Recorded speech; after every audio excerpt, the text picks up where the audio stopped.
The long and winding road that leads to your door will never disappear.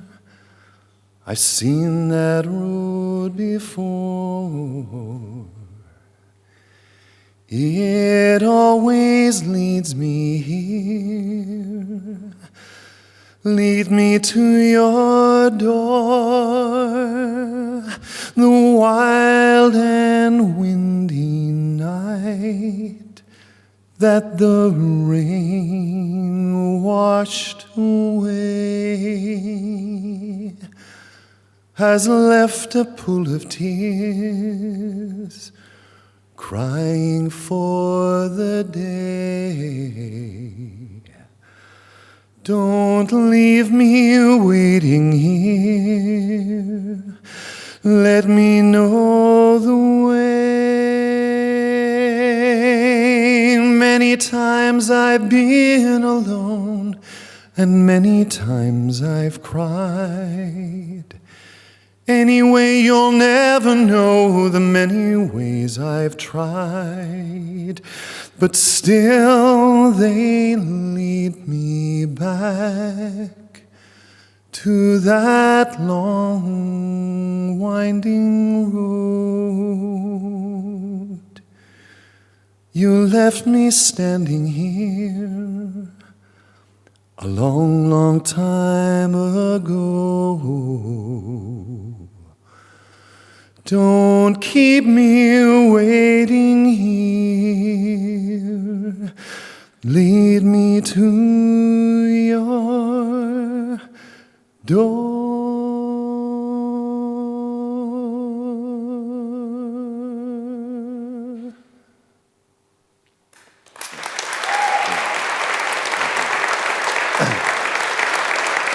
Thank you. Thank you. Thank you very much. Standing here singing that, this is not the first time. I last performed this song at this very spot back in 2005 at a funeral. At the funeral of a man who to many was an icon and to many was one of the most gifted footballers ever to play the game. I'm talking, of course, about George Best. And on that day in December 2005, George came home. And we remembered and celebrated his life through music and through words. Now it's nearly 18 years later. And a couple of weeks ago, I was speaking to a gentleman about something work-wise. And he suddenly started telling me about that day and his memory of that day and how he stood outside in the rain, and how he was listening to the radio in the car the week earlier, and the Beatles came on singing The Long and Winding Road. And he said it took him right back to that moment. The emotions and the thoughts of that day 18 years earlier. And that is the power of music. If there's anyone, by the way, here not from Northern Ireland, the word power is a Northern Irish word meaning power. Sorry about that. Yeah, I first discovered the power of music when I was 8 years of age. I grew up in a musical family, a brass band family, and my dad played, my brother, my cousins, my uncle, my grandfather, they all played. And at 8 years of age, I was taken along to a concert. Actually, that's a lie. I wasn't taken along to a concert. I was dragged along to a concert kicking and screaming because my dad was playing a solo that night at the concert, but that night was the exact same night as my favorite TV program was on. And when you're an 8-year-old before Catch-Up, BBC iPlayer, and even the video recorder at the time, you don't want to miss your program. So it became a straight contest between my dad and the $6 million man. And who do you think won? My mum, on my dad's behalf, won. Yeah, I was dragged along to this concert, and I sat with my mum on this side, and on this side was a complete stranger of mine, and my dad stood up to play a solo. He was playing an instrument called the flugelhorn, which is it's like a trumpet, only a much mellower sound. And he was playing a simple melody.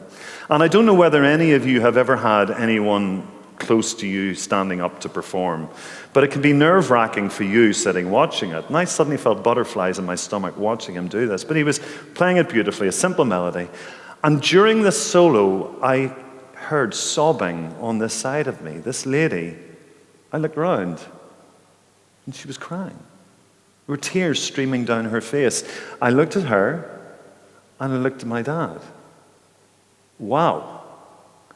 Through my father buzzing his lips, blowing into a brass tube that went round like that and came out the other end, this noise, it moved this human being to tears. And that's when I realized that my father had a superpower as well. Not just the $6 million man, he had a superpower. And it was a superpower that any 8-year-old boy wanted. I wanted that superpower. So I suddenly became much more interested in music. No, not because I wanted people to cry, by the way. I just suddenly got the connection you can get with music. And the next lot of years, I threw myself into many different styles of music. And then came around my teen years. And like any other teenager, that was difficult, both for me and the other people around me. And, when you're a teenager, you find it hard to connect with your family. You even sometimes find it hard to connect with your friends.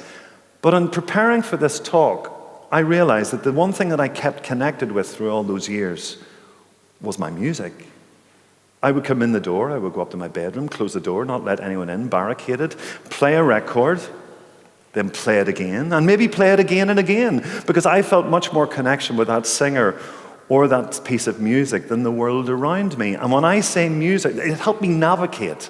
It helped me find my emotional way through those tricky years. And when I mean music, I mean all sorts of music. I mean everything from Mozart to Meatloaf, from Frank Sinatra to Blondie, from the Stranglers to Gershwin. It didn't matter to me. It just all helped me connect the dots together for my life. Again, the power of music. I have a friend who, she lives in London, and a few years ago she was auditioning for a new musical. And she had an audition the next day online. So she was preparing the song in her flat. It was a warm night. She had the windows open. And she was singing through this song, and she got to the end of the song, the big note at the end. And suddenly when she finished, she heard cheers and applause from outside in the street. And she was embarrassed and yet excited at the same time. And she ran to the window to thank these people. And she opened the window more and looked out and realized it was 8 o'clock on a Thursday night during the pandemic, and we were all out cheering. Weren't we? We were all doing this. This simple action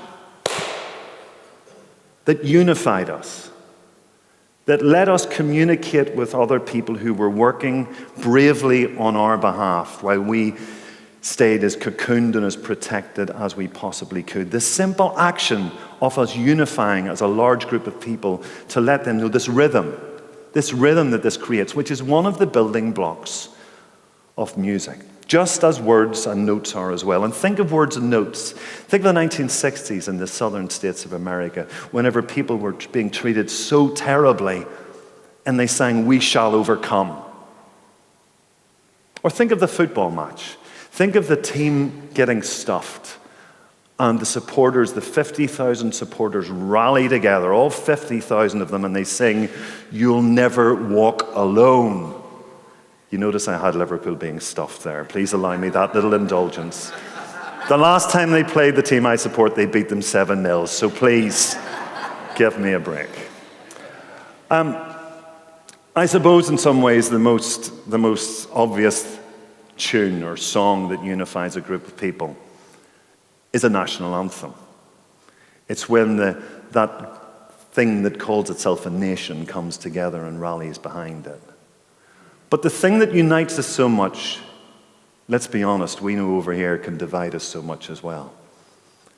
In Northern Ireland, if you stand up to sing a national anthem in a room of strangers, it's a fair bet that you will probably be offending and annoying and disappointing as many people as you are making feel better.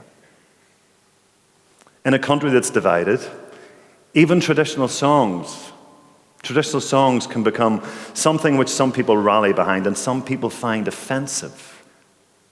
Musical instruments. A lambeg drum. If you haven't seen a lambeg drum or heard one, stand back.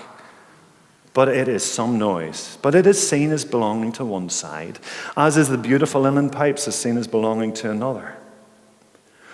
When I was young, I was also in the City of Belfast Youth Orchestra, and it was like a running joke that the string section were always Catholic and the brass section was always Protestant. The string section was far more attractive than the brass section, because most of the brass players were guys. Anyway, that was the running joke, but the thing that I remember most about being in that Belfast Youth Orchestra, it was something that has made me the person I am today. It's the fact that I grew up in Belfast in the 70s and 80s, and the segregation of schools is something I still can't understand. I can't understand how people that are divided think that separating young people at such an early age is a good idea and will help the process. Catholics go to Catholic schools, Protestants go to state schools. How on earth does that help? But I realized through that youth orchestra, I realized that these young people like me, we didn't care about politics. We didn't care about history. We didn't care about religion. What we cared about was the thing we were passionate about. I found my tribe. And there's a huge difference in life between finding your tribe and being born into your tribe. Because when you find your tribe, you have a choice.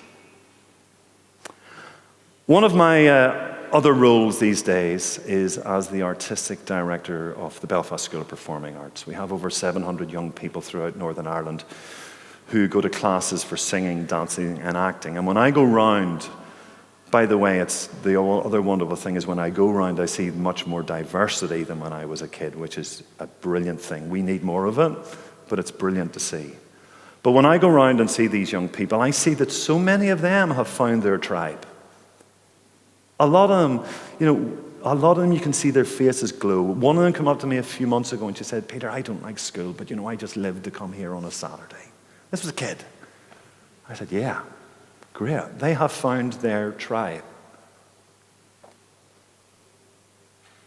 They have found the people who they connect with more than anything else." And the other thing about the BSPA, as it's called, and all other performing art schools like that, is the confidence and the self-belief that performing can give them.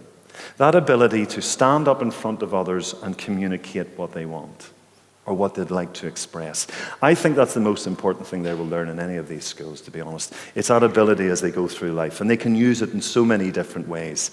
That is the most important thing to me. I said earlier about how music can bring a huge group of people together to have a collective thought. But one of the other powers of music is how intimate and personal it can be. I'm sure we've all heard about the studies of people suffering from dementia and Alzheimer's, about how you play them a piece of music from their youth and it suddenly brings them back. It suddenly brings them back to themselves and to those who love them. I'd like you all to take a moment to close your eyes.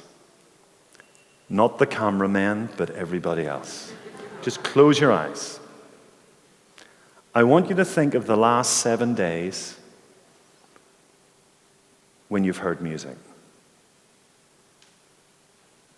On TV, for the news, on the car radio. Maybe you're singing in the car. Even TikTok. Even when your phone rings.